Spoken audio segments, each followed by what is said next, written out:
Yeah, meu irmão, não seja ingrato. Eu sou Miguel Nganga.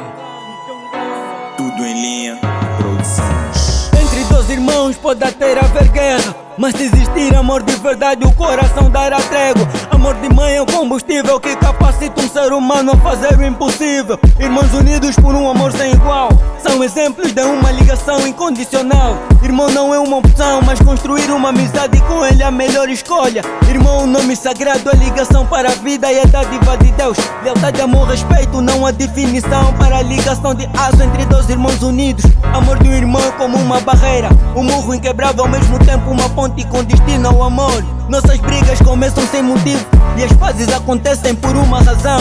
O amor que nos liga, meu irmão. Todo ser humano não pode ter coração ingrato. Aquele que tem é um ser sobrevivente. Todo ser humano não pode ter coração ingrato. Aquele que tem é um ser sobrevivente. Ei, amor de um irmão não é simplesmente ter o mesmo sobrenome, mas criar um vínculo emocional capaz de suportar todas as contrariedades da vida. É inútil você continuar enchendo o meu saco, porque vou sempre amar seu jeito, meu irmão chato.